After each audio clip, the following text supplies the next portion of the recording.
શ્રી ગણેશાય નમઃ. આપણી YouTube channel ભક્તિ સત્સંગમાં આપ સૌનું સ્વાગત છે. આજે આ વિડીયોમાં આપણે સાંભળીશું વૈશાખ માસની પૂર્ણિમા એટલે બુદ્ધ પૂર્ણિમાના મુહૂર્ત વિશે, મહિમા વિશે તથા ચંદ્રોદયના સમય અને પૂજાના મુહૂર્ત વિશે જાણીશું તથા આજના ખાસ ઉપાયો વિશે પણ જાણીશું. બોલો ભગવાન બુદ્ધની જય. વૈશાખ માસની પૂર્ણિમાના દિવસે મહાત્મા બુદ્ધનો જન્મ થયો હતો. એટલા માટે વૈશાખ માસની આ પૂર્ણિમાને બુદ્ધ પૂર્ણિમાના નામે ઓળખાય છે. જો કે વૈશાખ માસ તે ઘણો પવિત્ર માસ છે. વૈશાખા નક્ષત્રથી યુક્ત આ માસ હોય માટે આ માસને વૈશાખ માસ કહેવાય છે. વૈશાખ માસમાં સ્નાન, દાન, જપનો મહિમા છે. ભગવાન નારાયણના અવતાર એવા બુદ્ધ ભગવાનનો જન્મ થયો હોવાથી પણ બુદ્ધ ધર્મના લોકો જ નહીં પરંતુ હિન્દુ ધર્મના લોકો પણ આ પૂર્ણિમાને ઘણું મહત્વ આપે છે. બુદ્ધ પૂર્ણિમા પર ભગવાન બુદ્ધની શિક્ષાઓનો પ્રચાર પ્રસાર કરવામાં આવે છે. તેનું પણ ઘણું મહત્વ છે. સૌપ્રથમ આપણે જાણી લઈએ કે વૈશાખ માસની પૂર્ણિમાની તિથિ ક્યારે આરંભ થાય છે. આપણા હિન્દુ પંચાંગ અનુસાર પૂર્ણિમાની તિથિ પ્રારંભ થાય છે તારીખ 30 એપ્રિલ 2026 સાંજે 9:12, જે આ તિથિ પૂર્ણ થાય છે તારીખ 1 મે 2026 સાંજે 10:52. ઉદયા તિથિ અનુસાર જોઈએ કે રાત્રિની તિથિ અનુસાર જોઈએ, ચંદ્રોદય તિથિ અનુસાર 1 મે 2026 ને શુક્રવારના દિવસે આ પૂર્ણિમાનું વ્રત રાખવાનું રહેશે. પૂર્ણિમાના દિવસે ચંદ્રોદયનું ખાસ મહત્વ છે. ચંદ્ર દર્શન, ચંદ્ર પૂજન કરવાથી ભગવાન મહાદેવની કૃપા તો પ્રાપ્ત થાય છે. કુંડળીમાં રહેલ ચંદ્રદેવ પણ કૃપા કરે છે. એટલે કે ચંદ્ર સારો થાય છે, મન મક્કમ થાય છે. ચંદ્ર એટલે માતા, ચંદ્ર એટલે મન અને ચંદ્ર એટલે આપણી માનસિક સ્થિતિ પણ ગણાય છે. માટે માનસિક શારીરિક કષ્ટ દૂર કરવા માટે આજે ચંદ્ર દર્શન થાય છે. ચંદ્રદેવને અર્ઘ્ય અપાય છે. ચંદ્રદેવની સામે ચંદ્રદેવના મંત્રનો જાપ અથવા મહાદેવના મંત્રનો જાપ કરાય છે. કારણ કે પૂર્ણિમાના ઈષ્ટદેવ ભગવાન ચંદ્રમૌલેશ્વર ભગવાન મહાદેવ છે. આજે ચંદ્ર દર્શનનો સમય સાંજે 7 કલાકે છે. ગામ શહેર પ્રમાણે અલગ અલગ ચંદ્રોદય હોય છે. બુદ્ધ પૂર્ણિમા કેવલ મહાત્મા બુદ્ધનો જન્મદિવસ નિમિત્તે જ ઉજવાતી નથી, પરંતુ આ દિવસે જ્ઞાનની પ્રાપ્તિ અર્થે પણ ભક્તો પોતાના ગુરુદેવની ઉપાસના કરે છે. અથવા ગુરુ ન હોય તો આપણે આપણા ઈષ્ટ દેવતા છે, કુળ દેવતા છે, શ્રી હનુમાનજી છે, સાંઈ બાબા અને ગુરુ દત્તાત્રેય છે. બધા માને છે જે ગુરુ છે તેમની પૂજા ઉપાસના થાય છે, જેથી પાપ નષ્ટ થાય છે. ખરાબ કર્મ છોડવાના પણ સંકલ્પ થાય છે. જો વ્યસન હોય તો તેને પણ છોડાય છે, જેથી આ સંકલ્પ દ્વારા આપણે આપણા જીવનને સાર્થક કરી શકીએ.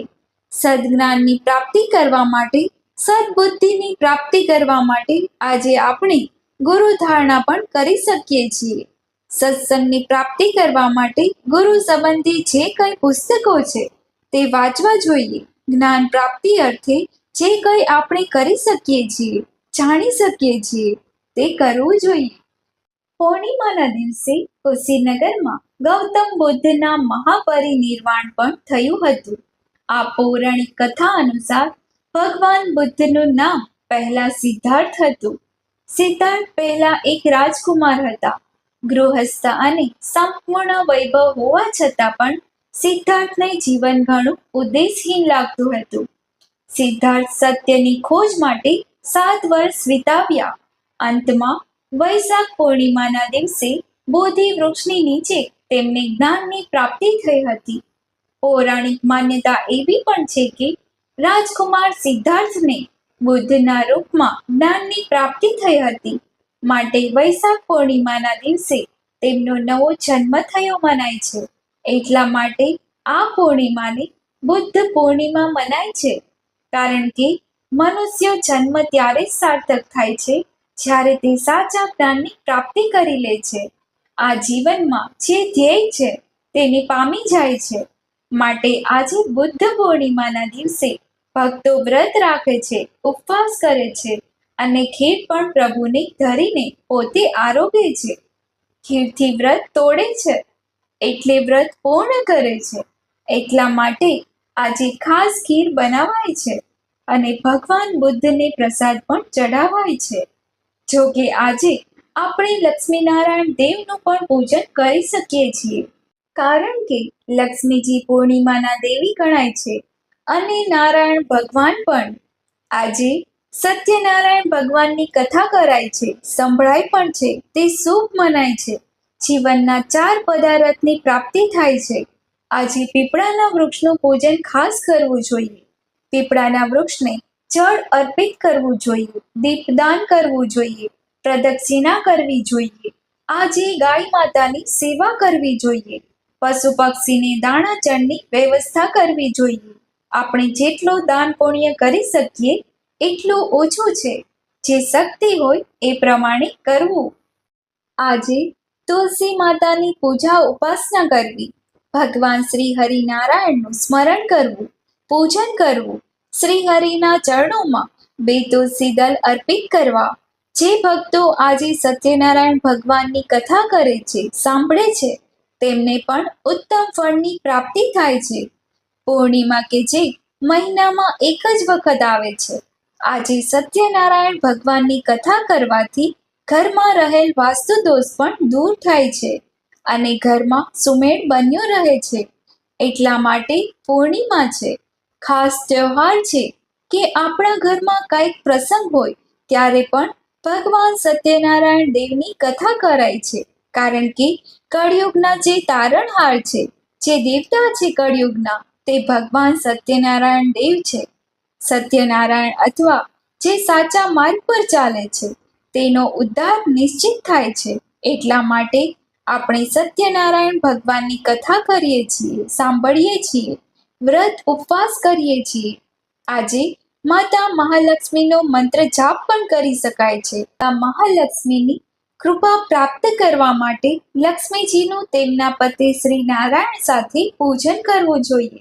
માટે આજે માતા મહાલક્ષ્મીનો મંત્ર છે, ઓમ શ્રી મહાલક્ષ્મી ચ વિદ્મહે વિષ્ણુપત્ને ચ ધીમહિ તન્નો લક્ષ્મી પ્રચોદયાત. આ મંત્રનો જાપ કરી શકાય છે.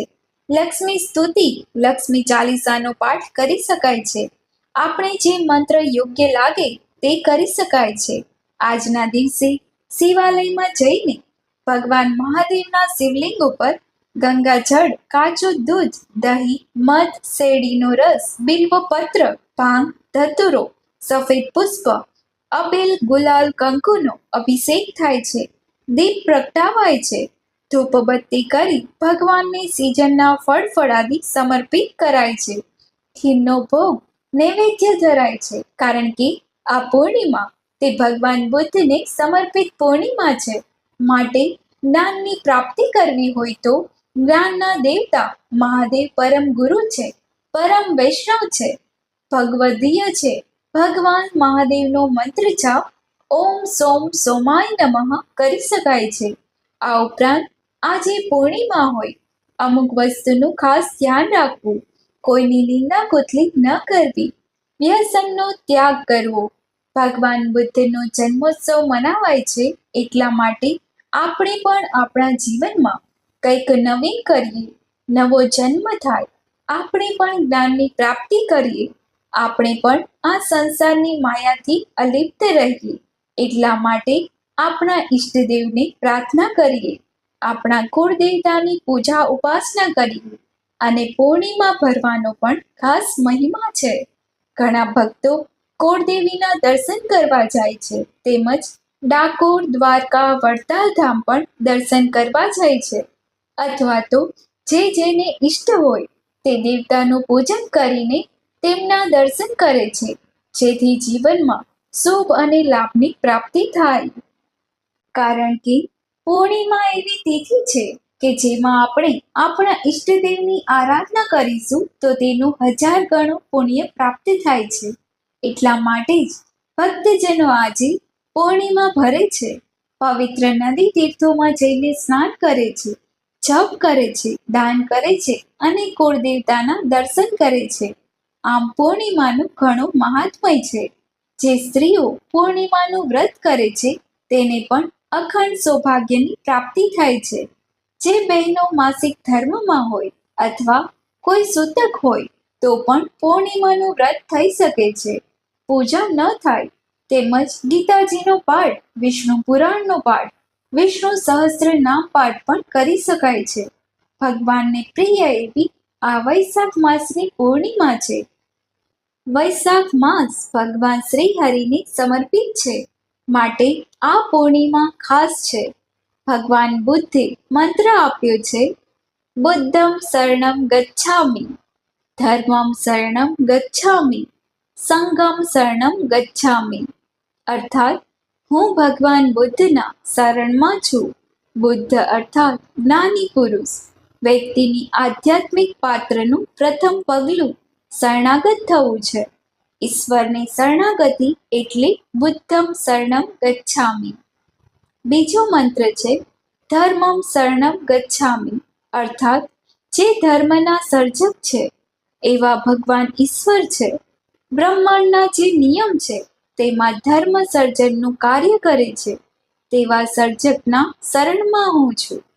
ત્રીજું પાસું છે સંઘમ શરણમ ગચ્છામિ. સંઘ અર્થાત સમૂહ.